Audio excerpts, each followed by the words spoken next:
Good evening, everybody, and welcome to the 19th episode of the Sport Limerick Soccer Podcast, Soccer Scene. And we're joined once again tonight by Noel O'Connor. Good to have you with us again, Noel. Good to be here. Yeah, and obviously we have a bit to discuss this week, Noel, between Treaty United's upcoming games and obviously analysing last week's game at Wexford. Also a bit on the Kennedy Cup, which is ongoing in the University of Limerick at the moment. And obviously to talk about, in a positive sense, maybe for a change in some respects, the Irish soccer results, the senior soccer results. So we've plenty to cover this evening, but we'll start with local club Treaty United. Obviously a 1-1 draw, Noel, last week against Wexford in Ferry Carrick Park. Do you think, on the balance of play and with the result and keeping 3 points distance between themselves and Wexford, that Treaty would be happy with the result? Yeah, I think actually that both sides would be happy with the result. I think Treaty would be, particularly after the first half. Thought they gave up a lot of chances in the first half, a lot of clear-cut ones. They looked a bit ropey, for want of a better word, at the back, including that clash between Jack Brady and Mark Walsh when the ball fell to Aaron Dobbs. And, if he had taken a touch, looked like it was a certain goal, and they had clear-cut chances, I thought, in the second half. And, from listening to the commentary there, I think there was a good, strong wind. I'd be kind of used to that wind down there. I think 99 times out of 100 you're there. There is a wind, and certainly territorially in the second half, I thought Treaty were a lot better. A lot of the game was played in the Wexford half of the pitch without creating a huge amount, but they certainly looked dangerous, particularly from set plays. A lot of big guys on the pitch, but I think overall, both camps will be happy with a point apiece there. I think that's fair enough. As you said, both sides had chances to win it, and Joe Gorman could have won it for Treaty. It seemed like they targeted the set-piece area, which was fruitful for them. They had a lot of them on the night as well. Obviously, didn't capitalise as such to get the win, but I think a draw to keep them ahead of Wexford and Bray, just for the moment at least, was welcome. Anyway, you alluded to it there, Noel, as well, the clash between Jack Brady and Mark Walsh. We believe that Mark Walsh has suffered a suspected dislocated shoulder from that clash, playing at centre back in the absence of Sean Gearns. We're not sure exactly what the situation was with Sean Gearns, but a Treaty looking quite light, it's fair to say, in that defensive area. And obviously, given the nature of the goals conceded recently, that will probably be a concern for Tommy. I think it will. And look, he's been very unlucky, and the injuries, they've been kind of freakish, if you like. The injury he got last year above in Shelbourne, and certainly this one as well. And they certainly look a lot more secure when he's playing, whether it's at centre half or maybe as a holding midfielder. He's a real calming presence, I think, and they certainly look a lot, in better shape in terms of at the back when he's there. And I think he certainly will be a loss. And, we're talking about Jack Lynch now playing again at right back, even though I thought he did very well, particularly in the second half. I thought he grew into the game. He got up the pitch as well, but I think his defensive work was really good. It probably took him a bit of time, and Wexford are dangerous down the flanks. And even, when Treaty have beaten them in the past, they certainly have, attacked them in the wide areas and created a lot of chances. But they're certainly getting light in terms of defenders now, and they can ill afford to lose any more in the next couple of weeks. Yeah, that's certainly the case, and I do agree with you on Jack Lynch. I felt he did get forward very well and put in a lot of dangerous crosses that maybe Treaty should have attacked better in the second half. That's for sure, and you could hear it in the commentators as well. Something that we probably didn't discuss previously, Noel, was actually there is players out, obviously, and we did say that having in the Curran back would be crucial last week. He wasn't there, and we're still not sure if he's going to be there this week. To be honest with you, there isn't much coming from the Treaty camp on that. So. You have that. The only thing I suppose is, and the positive is that you had Joel Custrain and Stephen Christopher, two senior players, coming off the substitutes bench. Considering the amount of players you're losing, it's good when you're missing the likes of Enda Curran and Willie Armstrong to at least get some players back in the attacking third anyway. Absolutely. I think it would be remiss of us not to mention the performance of Dean George as well. I think he's gone from strength to strength this year. Compared to last year, he led the line really well, looked a real danger, scored a great goal, and I think he's improved in leaps and bounds. He is remembered for his hat-trick against Shelbourne, say, a few seasons ago with Athlone, but, you didn't see that consistency that we're seeing now, and he's certainly, reaping the benefits of an extended run on the pitch. And certainly, if they can get himself and Endicurn on the pitch, they should be able to score plenty of goals. Yeah, absolutely. And obviously, we have a big one this Friday night. Noel, first home game, in a month for Treaty when they welcome Athlone Town, now managed by Dermot Lennon. It's a first victory 9 that Treaty will be looking for, as has been well documented recently. A lot of draws in that period of time as well for Treaty. Given the fact that the previous 2 meetings, obviously the man you just mentioned, Dean George, was the difference between the sides. In the first meeting at Marksfield, he got a brace. And given that the second meeting, Treaty needed a last-minute goal from Stephen Christopher to get the draw, there's 15 points between them in the table, but this is far from a foregone conclusion.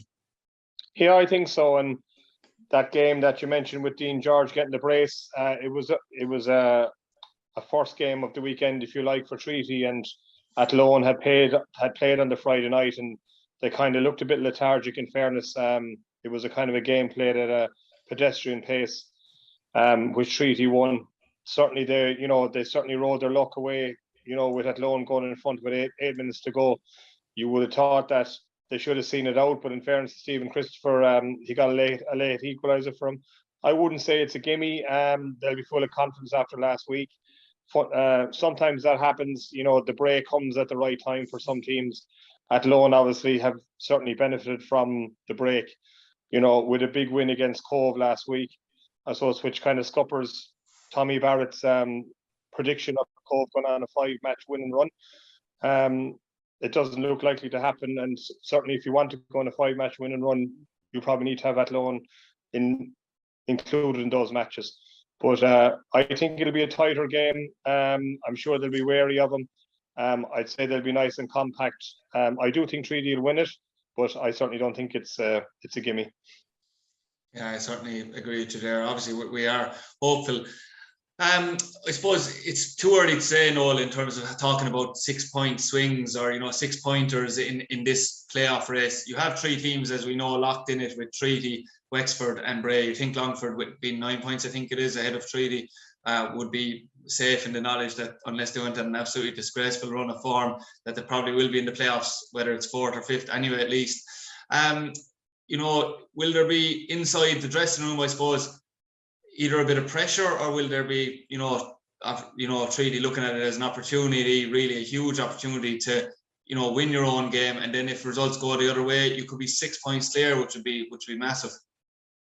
Yeah, I think so. And look, if you're looking at a team that's the bottom 2, and you're talking about their first win in however 14 or 15 games, you have to be confident that you're capable of winning that game. Of course, it isn't a gimme, and you still have to go out and win the game. But certainly on form and their experience that they have, and the size and the power of the team, I think if they can play as well as they played in the second half against Wexford, they're certainly good enough to beat this Athlone team. But there's still that little bit of caveat in terms of goals, soft goals, if you like, that they've been conceding in the last 7 or 8 games, which is something that we didn't really see last year. And it's like a bad habit. It seems to have crept in. And there is players like Success Erdogan and Alua there in Athlone that'll certainly exploit any chink in the armour, if you like. If you like, they'll be playing, on the front foot all the time, and they'll hang around the halfway line. And if they get a chance at all, they are going to be dangerous.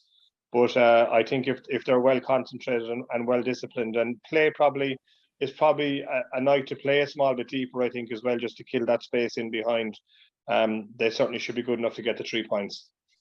I know, obviously we were speaking about the way that Treaty would probably approach the game against Wexford. They probably would be happy. Make sure you don't lose, get your point out of the way again.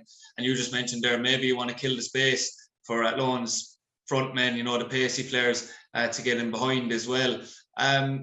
There's a lot of supporters that'll be maybe of the mindset that when you're at home against the bottom team, that you should be going out with a more attacking mindset, or frame of mind. Do you think that Tommy Barrett will change? We'll say back to maybe more of a 4-4-2 formation, or do you think it'll be down to the personnel on the night? Well, I think it certainly will be down to the personnel, but I could see him certainly put out a similar team that he put out last week. There's certainly enough of firepower in the team to win a game against Athlone. I think it was more of a 4-5-1 really. They kind of crowded midfield. There was a lot of real effort and hard work in that middle third, I thought, and they'll probably do something similar. I think it's important maybe that there is a couple of guys then that can get up and support Dean George, and that he's not too isolated. But I would see a similar enough or 11 to go out as on from last week. I'd say particularly in the second half, Tommy would have been happy with the performance, and obviously if Mark Walsh is out and hopefully Shane Gearns is okay to play for whatever reason he didn't play last week, that's probably be the only change, I think.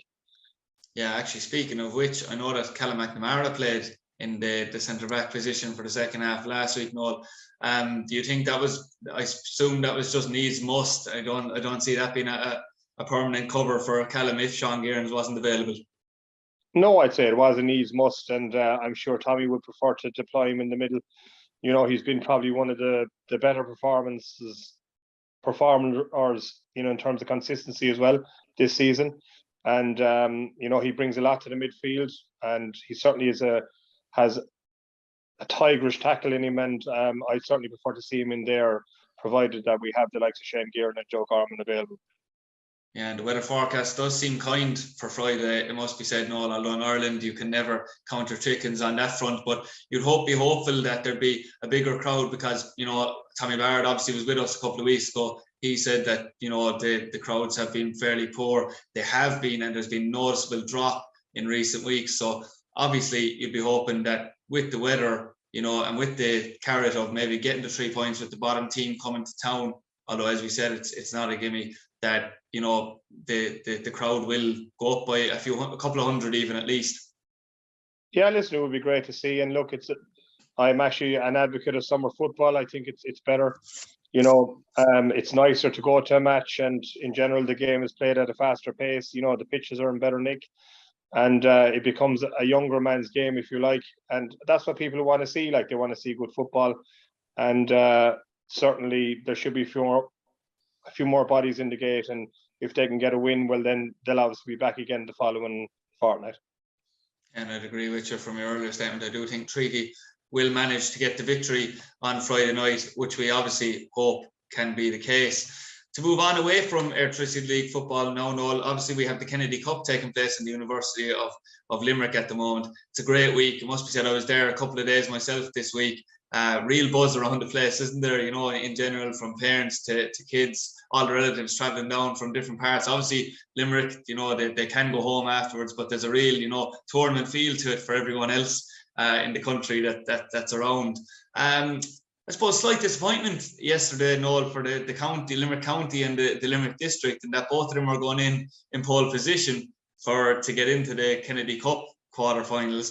And it was just snatched away very late, and somehow Sligo Leitrim managed to overtake both of them to finish top. But overall, even without looking too far into results, it is a great week. This is fantastic. I am over the whole academy now of the Limerick District Schoolboy League. Look, certainly the Kennedy Cup was a big miss in the last 2 years. Obviously, it went ahead last season in a different format where, the teams were playing every couple of weeks. And look, we were happy about that, because the previous year there was no Kennedy Cup at all. But it was nice to get back there. And listen, it's a fantastic, really great for all the players who are involved, to see the amount of matches that are going ahead, and the fact that every day, you have a game. Look, obviously, we were certainly disappointed, to lose 1-0 to Sligo Leitrim. I think we were a little bit unlucky. The district league, we were about a minute away from beating the county on the first night and conceded a late goal. On Tuesday morning, we had a very strong win, even though it was 1-0, but it could have been 4 or 5.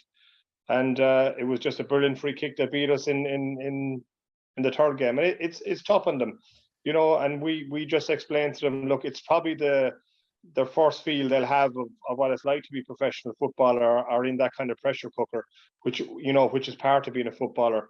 A lot of people may not understand it, but 36 or 38 games a season, and the pressure's on you every week, and you play on a Friday night and a Monday. Tests a lot of aspects of people, and that's really what it's all about. It hasn't been a brilliant year this year, and that's the way it goes. But certainly there was a massive amount of work put in by the manager and the coaches, and we're certainly very happy with the effort that was made by them. And then, you know, we looked at what the clubs had done this year in terms of the national under-14 cups and even the regions cups. And in fairness to the, you know, to the clubs in Limerick, they didn't really make much of an impact in those competitions. And I suppose it followed on that, you know, that it wasn't as good as we thought it would be, but that's how it goes. But the good thing for those lads is that there's an under-15 Limerick District League Academy team, and they'll get another opportunity next year to represent their league and hopefully go one better. Yeah, that's certainly a brilliant positive, it must be said, for the Limerick scene, and something we've been crying out for a long time.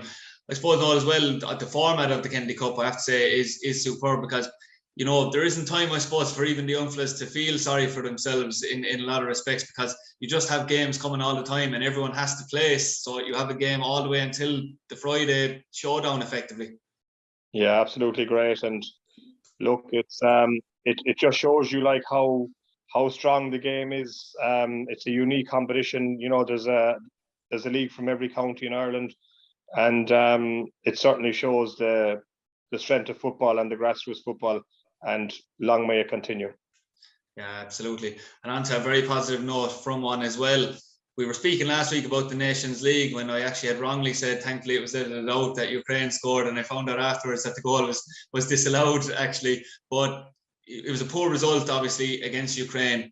Noel, second string Ukraine, effectively, and, you know, there was a lot of you know, negative comments afterwards about the performance and you know, the manager's role, as you'd expect, all the time.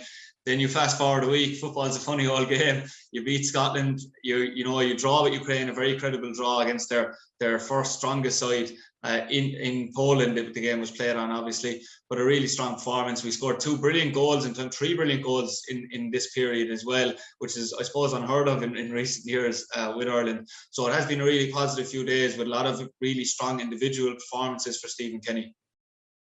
Oh, listen, it's fantastic. And look, you know, we're all delighted, and I wouldn't get into that Stephen Kenny debate. You know, I think he's done a brilliant job. He's been very brave. I think, you know, he may regret some of the things he may well have said at the start in terms of, you know, talking about changing the style and all that. And he was probably better to advise, you know, to just go away and do it rather than talk about it, because you know, it was just a stick to beat him with every time that, you know, there was a negative result. But look, if you look at where Ireland were a couple of years ago to where they are now, you know, the future certainly looks a lot brighter. He's put real depth in the squad. He's given debuts to a lot of really, really good players, and, you know, there's no doubt that the players are really playing for him. And as long as they're playing for the manager, that's all you can really hope for, you know. But look, every match is like being in a goldfish, and you're going to be scrutinised. And it's kind of what I said about the Kennedy Cup as well. You know, it means a lot. It means a lot to this country. Like the international football team is where people are most invested with. You know, they talk about other sports like rugby and that, and people get excited for 4 or 5 weeks of the year over the 5 or the 6 nations. But, like, you know, when the soccer team is going bad, it's front page news. It's on the Joe Duffy show. And when things are going well, then everyone is really happy. And that's why we love the game. Yeah, absolutely.